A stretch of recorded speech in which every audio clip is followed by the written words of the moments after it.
Welcome back, and you're watching Buy Now Sell Now on ET Now. And now it's time we take your stock queries, your viewer queries. So today's guest, we do have Kunal Bothra with us, as well as we have Sharmila Joshi also. Thank you so much for joining us. And let's start with the query segment.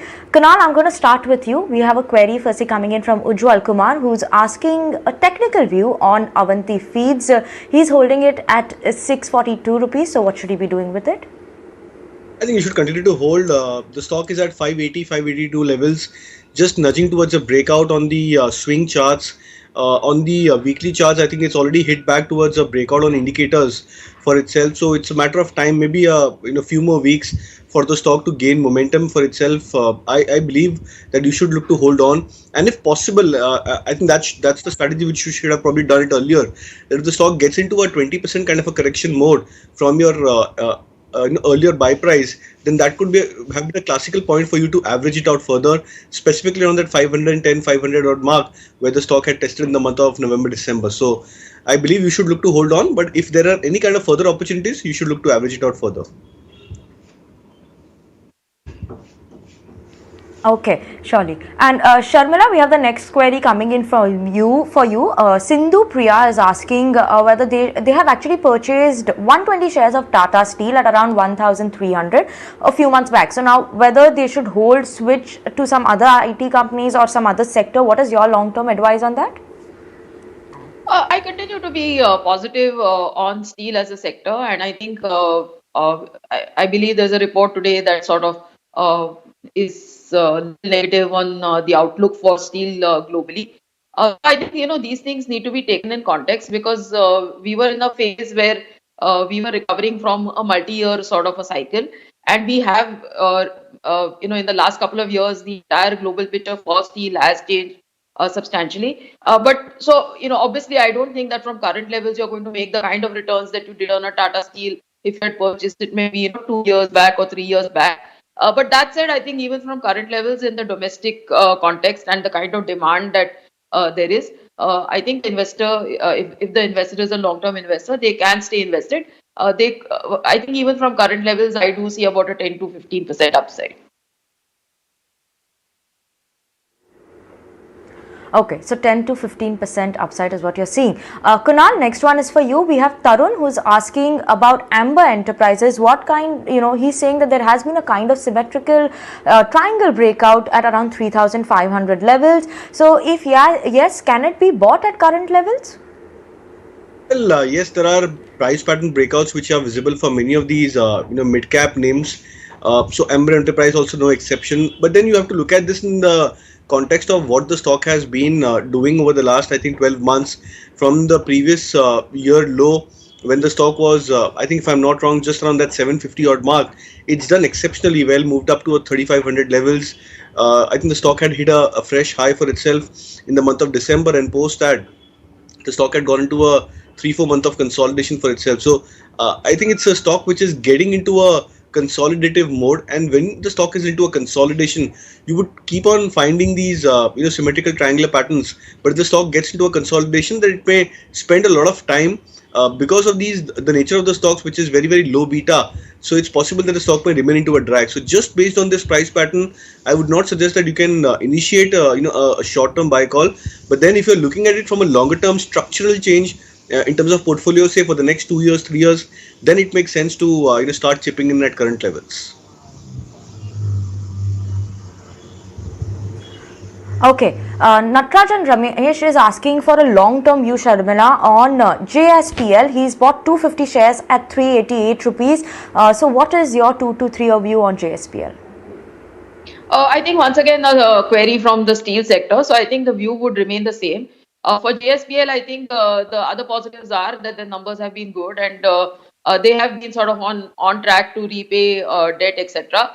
But that said, again, I think from current levels, the stock has corrected substantially today, given the negative outlook on steel. But I would stay positive. I think that even from current levels, we could see returns of about 15 to 20% going ahead. Okay, And that was one more view on steel as well. But Kunal, coming to you, Sagar wants a technical view on L&T. They bought 10,000 shares at around 1,000 level approximately. Do you think the stock has a potential to go above the 2,500 levels in the medium long term? What is the technical view on that?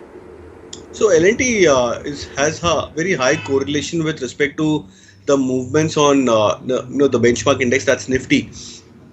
Now we've seen that over the last so many years, whenever the markets have moved up higher, it requires large cap names and stronger names like L&T, which starts to outperform. It's also a low beta stock, and typically by that I mean is that when the stock gives you a breakout, it gets into very subtle, steady, strong, and durable price uptrends rather than very volatile kind of price moves for itself. So those are inherent qualities for a stock like L&T. It looks attractive now. Whether the stock will hit 2000, 2500, and when that would happen, that's very difficult to call. But then these are the kind of names which you should hold on for a multi-year perspective. So not just for 1 year, 2 year, but more from a 5 year plus kind of a time horizon is what you should be eyeing for stocks like L&T. So I think with that kind of a time frame and given the market circumstance we are into, possibility is very very high that L&T would hit back towards your target ranges which you mentioned earlier. All right, this one is coming in from Asha Vigesh from Bengaluru, and she has a question for you, Kunal. It's a judge. She's saying, I have January 2022 Nifty 17,300 call option that was bought at 350. She wants to know, should she wait till the date or book the profit? It is Jan 22nd. Sorry, my bad. And she has only one lot of it. So that's 17,300 call option, right? Yes, right, okay. right. Okay, so which means you've bought an at the money, rather a call which I think I'm assuming that it could have been bought a few days earlier, because I think the premium now for that call option would be more than I think 600 to 700 rupees, because it's an at the money, so it behaves more or less like a future itself. So looking at the structure of the markets, I would sense that have a trailing stop loss mechanism. So 17,800, 850 should be a trailing stop loss, and till the time the index doesn't break or close below this level, you can hold on to the positions over here, because it's a weekly expiry and ending up towards next week expiry. I would be of the belief that possibility is that the Nifty may scale up another 100 to 150 points. So if you can trade your stop losses towards 17,800 or 850 levels and mark the same prices according to the options, that would be a much better play for the trade which you have.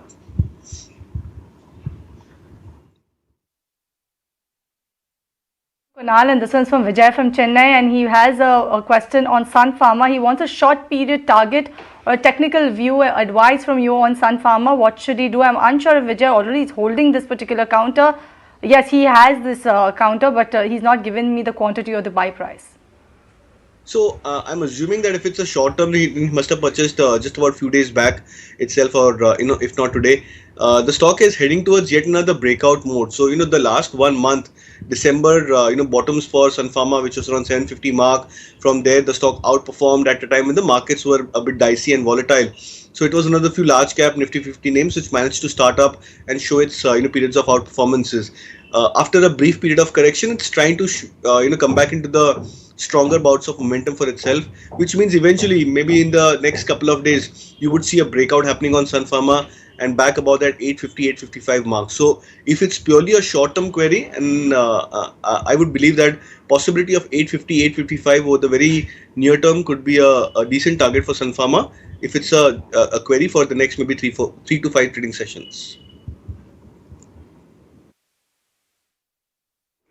Right. Sharmila, coming to you, we have a query for Eris Lifesciences. Is it a good long-term bet is what Chaitanya is asking?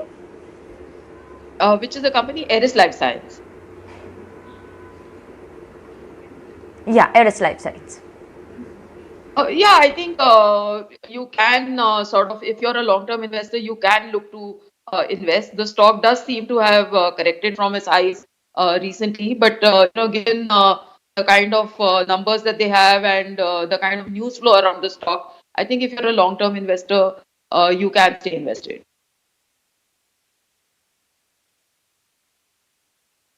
All right, this one is for you, Kunal. A couple of questions that are actually coming in on WhatsApp are directed specifically for you. So this one is from Sunny, and he wants your view on Shyam Metallics. He's asking if the stock has come out from the falling channel, and also at what price can he accumulate. Shyam Metallics, a relatively a newly listed company. Do you have a view on this one, Kunal, by any chance? Well, would not offer any comment over here because of the new listing and the lack of too much of relevant data in terms of prices. Sharmila, do you track Shyam Metallics by any chance, or do you think that it makes sense for Sunny to go ahead and accumulate this particular counter, or should he look at other metal names? I think look at other metal names.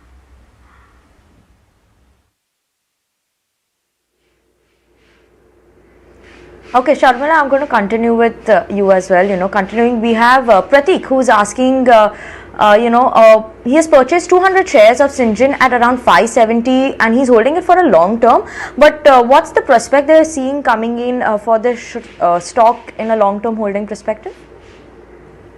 Once again, I think that he can continue to hold. See, the difficulty that one sees with stocks like this is that their earnings etc. tend to be patchy because they get sort of paid in lump sums when they meet certain milestones or criteria and things like that.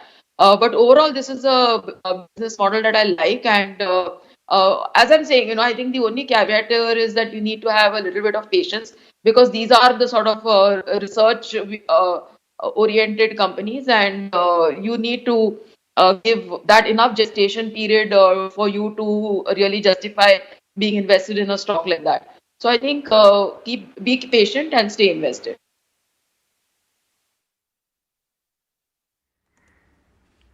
All right, this one is for you. I'll just say this one is for on Graphite India, and this is exactly for you, Sharmila.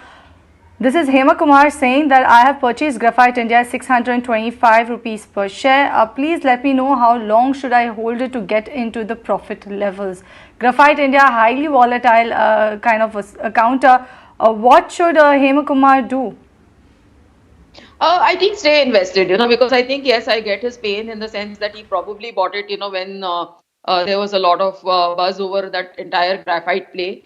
And then we saw prices, graphite electrodes, etc. And then we saw prices correct. But I think, the picture there is changing, as well as the fact that these companies also, graphite is, considered among the companies which is getting into the battery space for electric vehicles. So that could be, something new to look forward to. So I think, be patient and stay invested.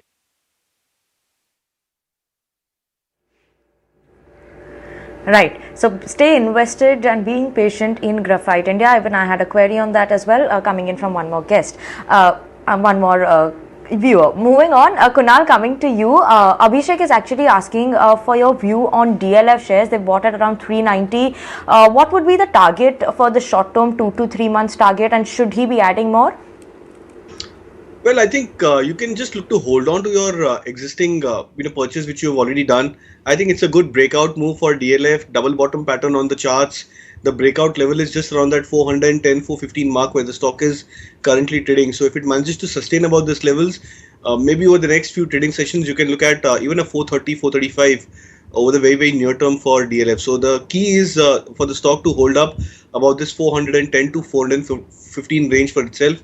If it manages to do it, then I believe you can just trail your stop losses and continue to ride the trend. Look out for targets of 430 plus.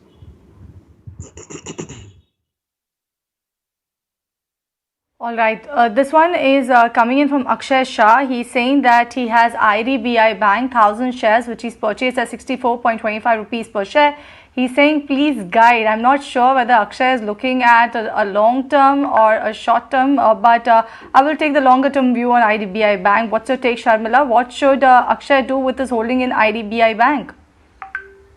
A very tricky question because you keep hearing of the fact that there could be some end in sight to their problems and the government could find a solution. I think if that happens, then that will be a different story to look at.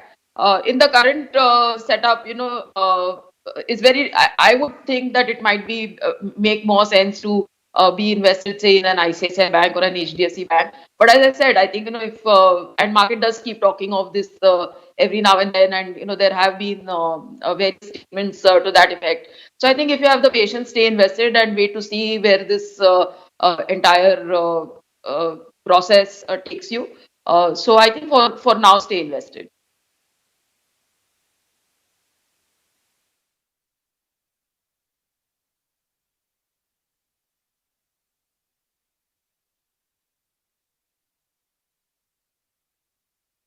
And on that note, we'll actually slip into the rapid fire segment of the show at this juncture. And let me take this first one to you, Sharmila. This one is Neeta saying that she has 1,500 Andhra Sugar shares post the split, carrying a 5% loss. She wants to know, should she continue to hold on to it or go ahead and book loss?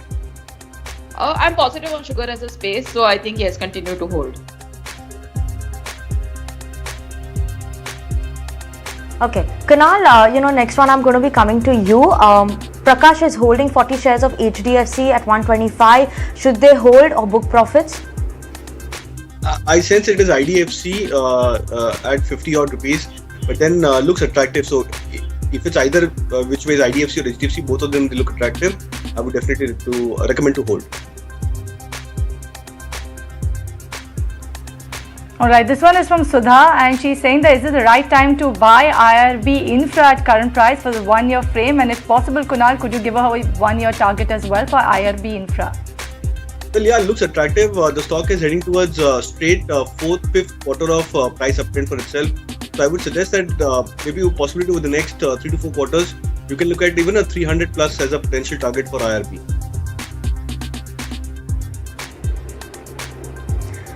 Sharmila, next one is for you. Bhoja Raja is asking that can they buy Indiabulls real estate at the current price for a mid to long term view? For a long term view, you can buy.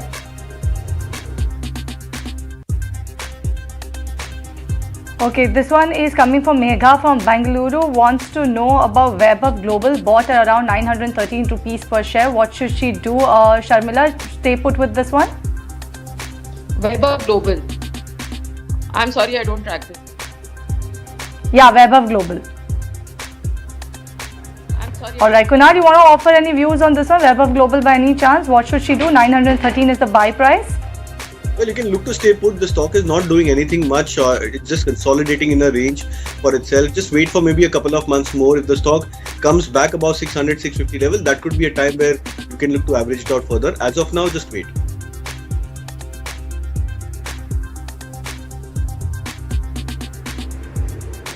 Okay, and with that, we're absolutely out of time for the queries segment. Thank you so much, Kunal, as well as Sharmila, for joining in with us and taking the viewer queries. It's a pleasure having you both. But with that, we're going to slip into a short break, but we'll be back with more on the other side.